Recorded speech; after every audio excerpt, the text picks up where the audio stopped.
How did you come to this? I was looking for a job. You're a co-founder? Yeah. If you started 2014, you're not really a co-founder because he's been at it since 2014. When you're buying a home, you dream of the next 10 years. We just basically empower the realtor who's showcasing the properties. Why is that better? There's a lot of infrastructure that needs to be changed to make that work.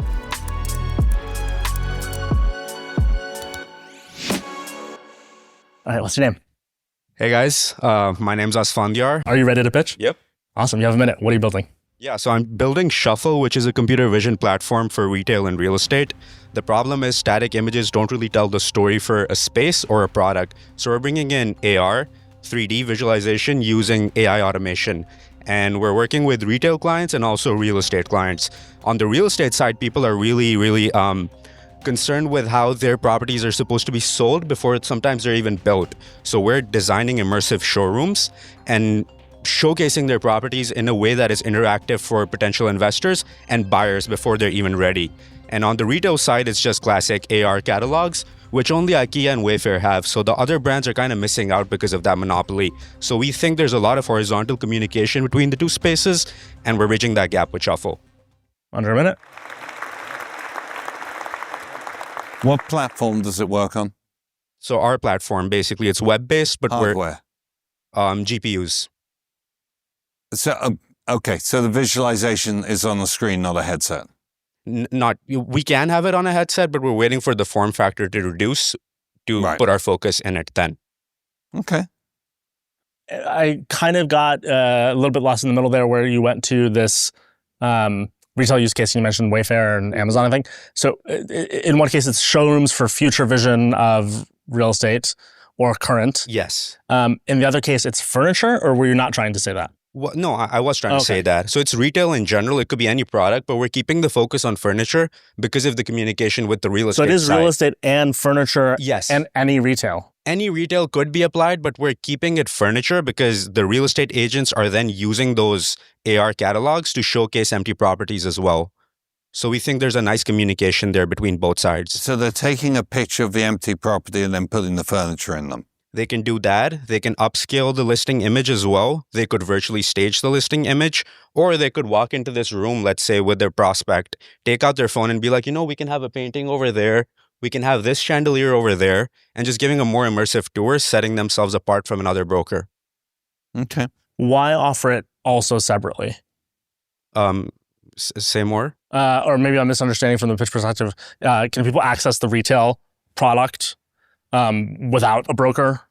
Yes, so we've segmented both sides. So it's two products. Shuffle Glide is the one that is for realtors, and Shuffle Studio, which is for the creative director, the retail business owner, the furniture owner. Let me say the confusion that's happening, and you can help me sort it. I get the whole concept of a broker, or even someone who's individually looking to purchase real estate, using the product to visualize and understand exactly what happens in the space. And so I get why both the visualization of the real estate and the products within it makes sense. When you go to this retail component without this starting point, I'm wondering what incentive someone has to use the one that the furniture store person has set up. Yeah, so the retail product is Shuffle Studio, basically, which is what you would use to design those AR catalogs or your 3D products. So there is an industry for this. IKEA, Wayfair, and Amazon have these tools. We have the tech, so we're just giving it to the retail people themselves, whether that be the business owner, with us handling it as an enterprise deal. Or I think I clarified for myself. Yeah. So you mean when you keep saying retail, you're saying, hey, we're going to go to these retailers and we have a software toolkit for you to catalog your items. Yeah, basically make them look better and then have them in AR. When you were saying retail, I constantly thought you meant then you also want to get them to have their users use it actively, which you may or may not. I mean, they can host what they built on our platform on their own website, or the purpose is really for the real estate play. Yeah, you want them to catalog it for your sake. Basically, there's a use case for the retail side, right? Because they're getting the AR catalogs, which only the big players have. So we're helping them out with that. And then the reason I don't, and this is pitch feedback, and you might or might not wind up doing it this way, is then you're building another business, which could be true. I mean, both are dialed, so it's right. But then, I think from an investor perspective, or even just a pitch perspective, those sound like two hard problems of go to market, talk to retail for the sake of them having this catalog. and also for the sake of the real estate side of what we're doing versus, hey, this is the real estate stuff. This is how we're going to get items in the catalog with this easy toolkit that we're going to provide people. No, that's great feedback. But there is like cross communication, so we think we can stay between the two sides. How do you get paid? So we do enterprise deals where we can basically do the entire service for a brokerage or a retail business. That depends on the number of products they have or the number of listings they have. But we also have flat subscription models ranging from $49 to $150 for the pro plan. Who's the user once there's a purchase? So the realtor would be a user. They'd just get our subscription. They'd use our visualization tools, our visual forge, we call it, to basically make their listings look better, automate their outbound marketing. The idea is basically we GTM with the realtors, and then they advocate for us to the broker, and then we have that custom enterprise deal with the brokerage. But there's no hard and fast rule. I mean, if there's a brokerage that likes it, we'll go and integrate it for every realtor, or we'll work with individual realtors. How complicated is the moment where they've got to, kind of put it together for a new listing? The UX is very simple. So you just bring in your images. We're currently working on an integration with MLS to get the images directly into our platform. And then they just have to do a few clicks to upscale and virtually stage if they want, remove some objects if they want. How often, and this might be a complicated question, but like how often are pictures like ready versus need to be retaken? I mean, for us, it's going to be, if you're using our platform, they're just going to be ready if you use the computer. I guess like the users they already have, the pictures they already have of the listing. A lot of the times they need touch up, unless... But they don't need to be retaken? Or do they also sometimes need to be retaken? I mean, if it's scrapped, then yeah, it might need to be retaken. But what we're doing is basically you have like a 480p image. We upscale it to 4K. So we can just do that out of the box as well. So you might not need to retake that image. We'll upscale it. You remove the gunk that's in the images by just circling, like let's say there's a cardboard box, you circle it out. And then you can then also virtually stage it and make it look like an office, make it look like a coffee shop, whatever. So they don't really need to retake the image. Where are you at progress-wise? So we're live and we're currently just in our go-to-market motion. The thing that I'm mostly thinking about, as I'm hearing these details is like who has the incentive most to do this. And you've probably identified the right people, but I just like an interesting anecdote is when my mother was renting out our New Jersey home recently, like maybe a year ago. I was thinking about the pictures that were taken. I actually went and took pictures of my own because as part of all this agency stuff, I've learned how to use these cameras. And the reason I need to retake the pictures is I thought the ones that were taken, A, they were fine quality-wise, but B, they just didn't represent the place. And so there's this concept I had of like, I believed that the listing was not going to be received well. It didn't feel like somebody who lived there took those photos. And it didn't feel like you could experience those photos on that listing in a way that made you want to live there. So I was like, okay, the incentive behind the person was to like come take photos because they were hired to take photos versus someone who's lived in that home goes, I know how this home should feel. I'm going to pick the angle that makes this room feel like it feels when you want to live in it. Within like a month of the new photos, I'm not saying it's the reason, but within a month of the new photos, there was somebody in there. And again, that's the homeowner and that's not the right business model. So I'm not saying you should switch to that business model, but I think about that story and I wonder how much you can tap into that. I remember there was a pitch on the feedback loop like 6-8 months ago about someone who was doing like a feed for homes where you could update pictures of the home over time and then a future buyer could actually see how you furnished it over time, how you've changed the usage of rooms. And again, I'm getting to the same point here of like the narrative of a space. And again, staging is a huge part of that. And tapping into that emotional hook, because again, there's like the business model portion of this, but there's also can you make these imageries and these visualizations actually do something different for everybody involved, like feel different, give them a different vibe. It's not just that I'm checking the same way I am and being skeptical of what I see, but I have a different, kind of emotional relationship with the visual of the product. Yeah, no, that's definitely one of the reasons that we do this is because like when you're buying a home, it's a big commitment, right? And there's like you dream of the next 10 years, like this is the place you're going to have your kids maybe. This is going to be the baby's room. So we think about all those things and we just basically empower the realtor who's showcasing the properties to give more immersive tours by showcasing and tailoring the images, maybe even to the client. Like let's say the client is a young individual who just moved to the city. You can have the color scheme represent something like that. I know a lot of guys like dark blue.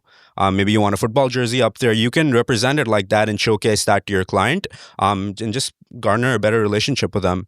I have a very visual mind, so I can actually just look at a set of plans and see what a place looks like. but a lot of people can't. And staging works. And so virtual staging works. It's an important problem to solve. And I don't know how to solve it. I love the idea of an immersive space. You actually walk in and see things and like, but the tech isn't there yet, for sure. Yeah, to your point, I remember when I was looking for our office space, we're looking for somewhere where a stage would work and cameras would work, all this other stuff. And you have to have an imagination. And that's always true when you're in these shopping experiences, whether you're looking at plans or you're even looking at a place. This floor was completely different when we looked at it. And you had to go, okay, like how can I, put this together? To your overall point, again, when you solve a lot of that, I wonder, again, it's the one thing about the business model that just like I can't get over is like, I wish there was a better way for you to participate in the upside of it. Now you will because people want to buy it as SaaS and have seats on the thing. But like part of me goes like, you're enabling more transactions, hopefully, is like a KPI. But you can't actually care about that. You do as a proxy for like, that's probably why these realtors and these brokerages will renew with you and want to continue to subscribe to your product. But there's part of me that says, not to actually do this, but to become a marketplace so that you be like, my better stuff gets people to buy more, and I get to participate in it. But again, that's probably wrong. So marketplace for the properties themselves? Yeah. We don't want to go down that route. But again, it's just the vibe in the back of my head that goes, because hopefully you enable more transactions, I wish you could participate more in, because again, you only care about this insofar as the SaaS will satisfy I guess I so don't believe the brokers and the realtors involved have great energy and incentive to like present the best. That's why we have these crappy images, right? If they felt they could be rewarded by doing better, we wish they would, and they haven't so far. Yeah. So that, I guess, is nagging at me. I mean, but that's also like the problem itself, right? Because you have to go outsource to like a photographer, then you outsource to a designer, then you outsource to a stager. So in our platform, you just give the images that you already have, and we make them look better with just a few clicks. So you don't really need to do that much, right? My last bit of feedback, the pitch, I think, was a little bit confusing. I got all the parts, but because they were in parts rather than, I think in your case, because you got a lot of moving parts and a lot of incentives and stakeholders, you might want to tell a more chronological story as to either user experience, and your user experience can span multiple stakeholders in your case of like, this person will buy and install and therefore someone else will visualize. But I think the reason that chronology would be more effective is I got lost a little bit in kind of like when you switch to retail and the cataloging of items, but then I realized that purpose was for a better visualization and staging. Again, a user journey isn't always saying there's a user named Nancy and she needs this thing, is sometimes cringe or not the right way to tell a startup story. In your case, it might actually be quite helpful. No, that makes a lot of sense. Thank you. Any thoughts? No. Awesome. Thanks for sharing. Thank you. Thank you. John, welcome to Last Founder Up. Indeed. With a last round of applause. Founder number 6. Hi guys, I'm Manan. You have a minute to pitch, tell us what you're building, get some feedback. Are you ready? Yeah. Awesome. What are you building? We are creating ternary microprocessors. We are working on compilers, creating assembly language and G I'm language. going to ask you to talk a little bit louder and more distinctly. Okay.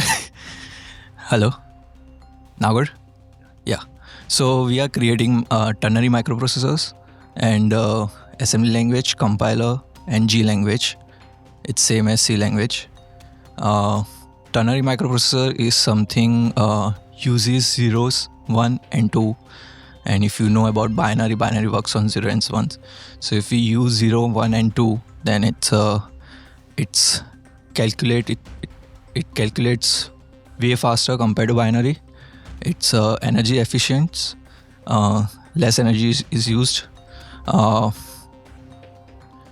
Yeah. All right. Round of applause. So are you an engineer by background? Yeah. So I want to pull the product out of you a little bit. So let's do a little bit of mutual storytelling. So first, tell me, you said you're building microprocessors. Yeah. For any use case to replace a particular microprocessor use case? We can use it in the defense because it's hard to crack, like hard to hack into that microprocessor. We can use it in the IoT, in the big machines where we are using electric power. What's the deficiency or the disadvantage of current microprocessors? What are they not doing? Right now it's slow and it's use more power to process. So faster, efficient, and energy less, saving, and more power efficient. Those are the characteristics. Yeah. Okay. Tertiary programming really is that much more efficient than binary? Ternary. Sorry? It's ternary. Ternary. Yeah. Which is the 0, 1, 2 portion. That's that means there's 3 elements rather than 2 binary. elements. Ternary. It's really more efficient. Yep. Why hasn't it been done before? The peoples are working on this from World War II, but they haven't worked on it. I am not sure why. I think because they didn't want to invest on this processor because like binary is already working. It's what does it require? And the change, is there a lot of change required to the hardware and software that runs on these microprocessors? In other words, are they not doing it because it's not compatible? Or it wouldn't be compatible at first with the world? They have to change a lot if they use the microprocessor because like it's a day-to-day one. You in your phones, in your laptops. So we are still researching on how to create registers to use it on the microprocessor. So it's way. I guess, is it backwards compatible is the question I'm asking? Like, does it work with existing hardware if you just replace? Nope. Got it. So that's probably a major reason for this. But you're changing the hardware. Yeah. So the assembly language is different. The languages sit on top of that. Can you take existing languages, or do you have to build the whole stack up? No, we have to create a new language. You have to go. Okay. Yeah. You have to go. So, why 3 and not 4? Why 3 and not 5? Why 3 and not 27? Like, why is 3 the most optimal? If you're going to build the whole thing from the start, you want to build the most optimal. Is there a reason why 3 is more efficient? I don't think so. There is any reason. Okay. Who are you? Where did you work before this? No, this is my first one. This is your first role? Yeah. Okay. You're a college grad? No, I'm not. You don't have a degree? Yeah, I'm done with my graduation. You don't have to graduate? Yeah. College? Yeah. Recently? Yep. Got it. So you haven't had a job? Nope. So, drawing on stuff I did at university many, many moons ago, the 2-value logic, something is true or false. 3-value logic, whether something is true or false, you don't know. There's lots of mathematical theory out there that if 2-value logic is consistent, then 3-value logic is consistent. And if you can prove stuff in 2-value logic, you can prove it in 3-value. Up until this conversation, I kind of felt quantum computing was a bit like 3-value in the terms that you know the quantum is there or not, or you don't know if it's there. But I really have not studied this at a high level. I would suspect, let's say the efficiency is 1 order of magnitude, which would be a lot, right? You have to build how you write the chips, the assembly language. You have to then redefine all of the language set up top until you get to the GUI language that sits right at the top that then, filters all the way down. It feels like a large investment. And if it's 1 order of magnitude more efficient, you'd get there in Moore's law in, 4 years, 5 years? It feels like, from a cost-benefit analysis, difficult to understand that. Now, if you say it's 2 orders or 3 orders of magnitude, and the reason why people go after quantum computing is you can solve problems that are not solvable through standard binary computers.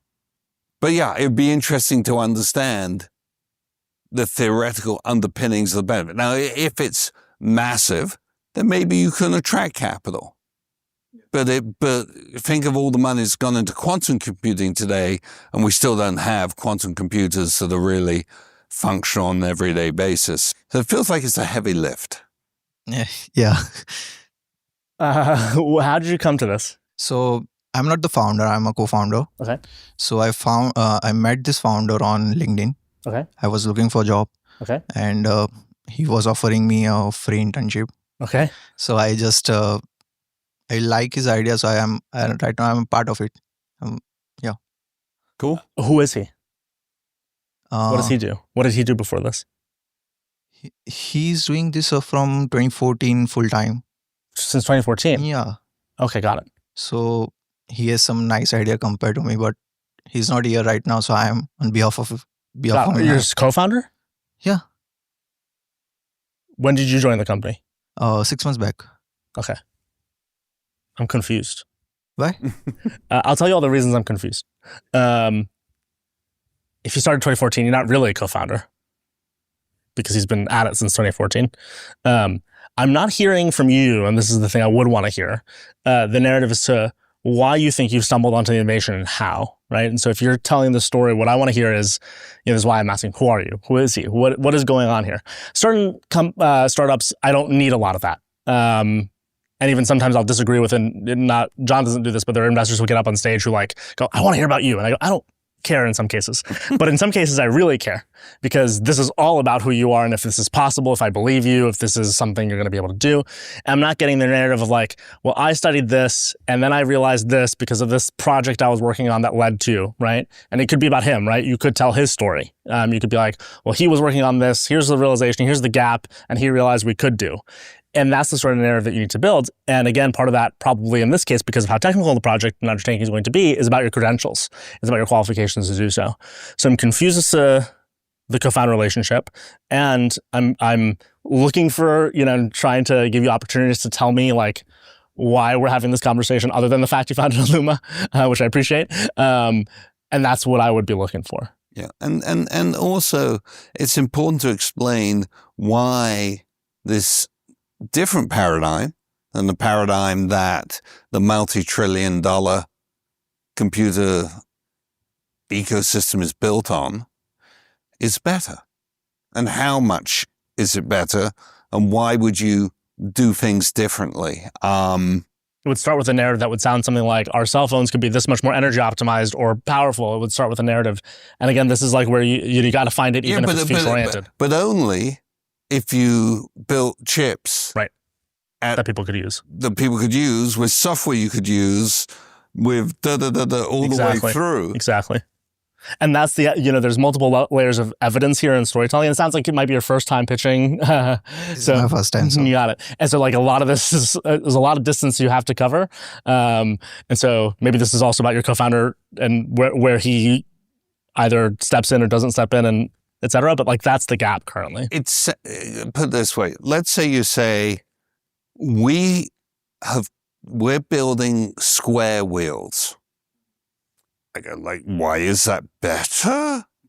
Most things are built around round wheels. There's a lot of infrastructure that needs to be changed to make that work.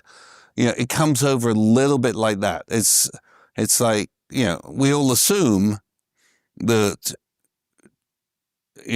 two value gates that we use on and off are the right way to build the hardware and everything's built on top of it. But it doesn't really matter, right?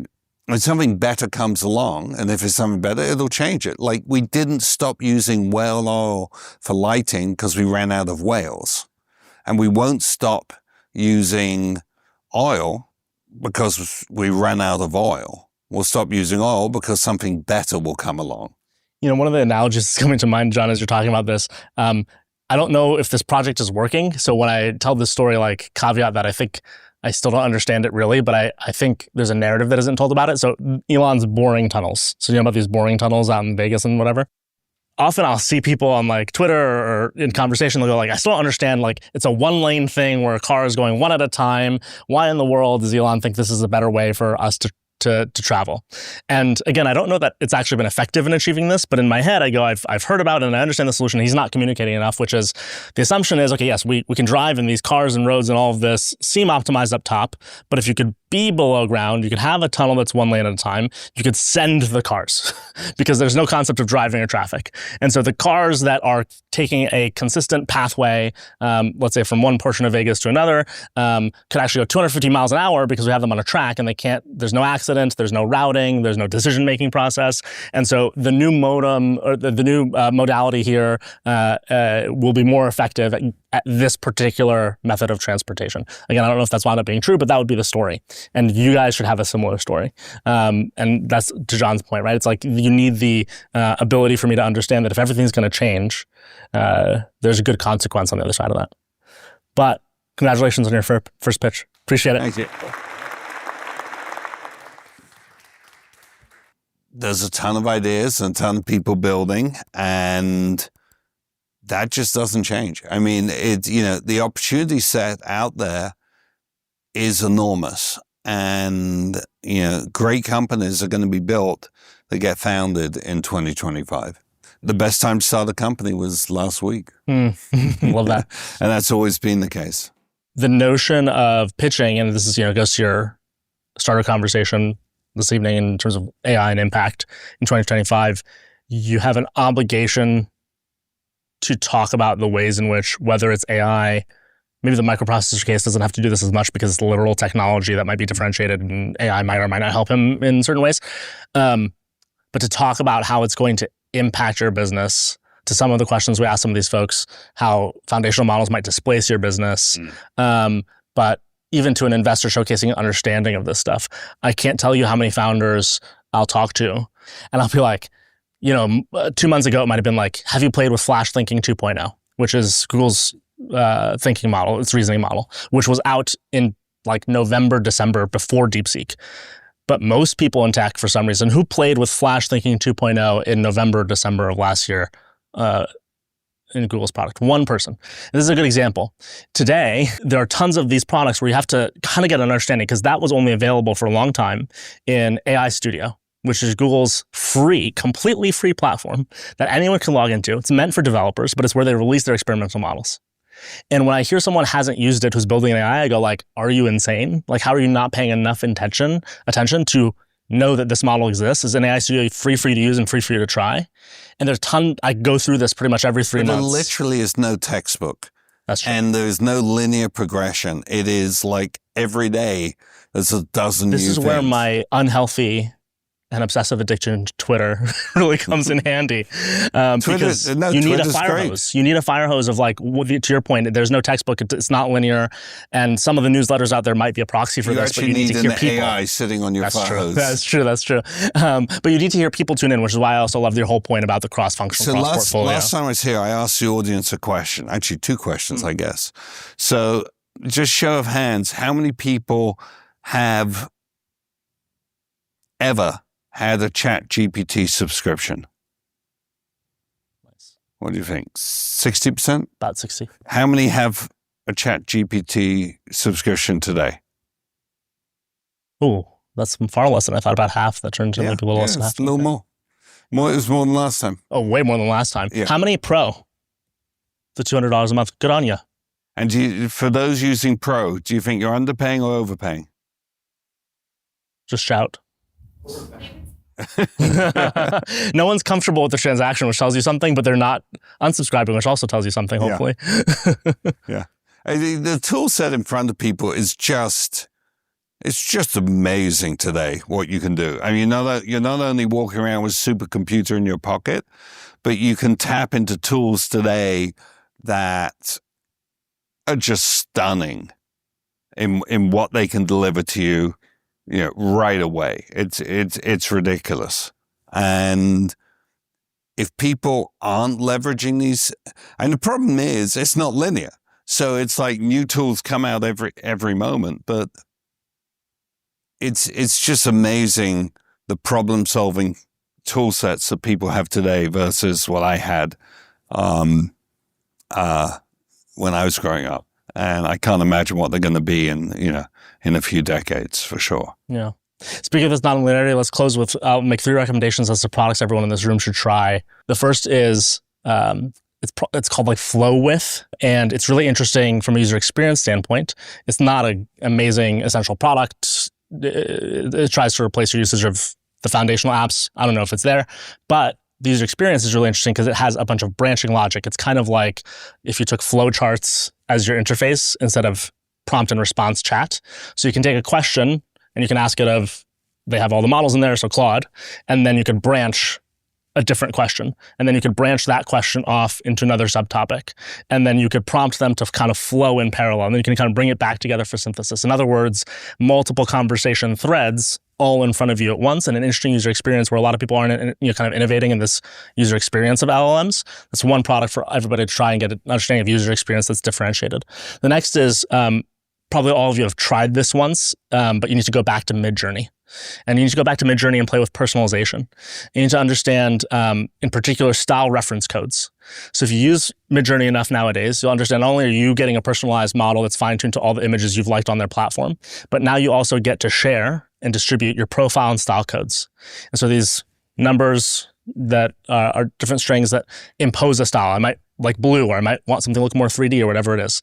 And the way in which people are sharing and getting certain effects out of generative AI in this case, and again, you can imagine this UX coming to LLMs eventually, of like, I will share my style code, and typically people are digital artists doing this, where I've discovered something where every time you use my style code, again, it's going to look blocky, it's going to look blue, it's going to make the people Asian, all sorts of dynamics here. And again, a super interesting case of generative AI and workflow and user experience that I think will proliferate. I don't know how that'll look in LLMs, but imagine I get LLMs to talk like me. Can I share my style code with you? And it's like something you can insert into ChatGPT, not a prompt, but instead maybe a fine tune. So that's another recommendation. Go back to Midjourney and play with style codes and references. And then play with, it's not a particularly good image generator in general, but Leonardo, which uses other people's models as image generation, press flow state. And basically it'll allow you to continuously pick images you like in a wall. So let's say I say, show me a pineapple. It'll show me like a wall of pineapples. I can scroll for infinite generations, just more and more variations. But then I say more like this, I'm in phase 2. And I say more like this, and I'm in phase 3. And it's generating ever more specific walls of generations. And again, think about the user experience there currently in image generation, but what could that be for large language models or workflow products, where instead of prompt and response, we're engaging with these models differently. So 3 things that I think people aren't playing with enough, and all of them in this user experience of AI. I think that's our next innovation after, we solve AGI, will be how do we interact with AGI? So those are my 3 product recommendations. With that, John, this has been fantastic. Thank you so much for your insights and feedback today. That's all. Shout out to all the founders who got up on stage today. Easy to be in that seat and pitching in front of these lights and cameras. Shout out to the Feedback Loop team. Appreciate y'all. Thank you. We're here every Tuesday. We're on YouTube, Spotify, Apple Podcasts, Amazon Music, all your favorites. Thank you so much for coming. Have a great night. Thanks, everybody.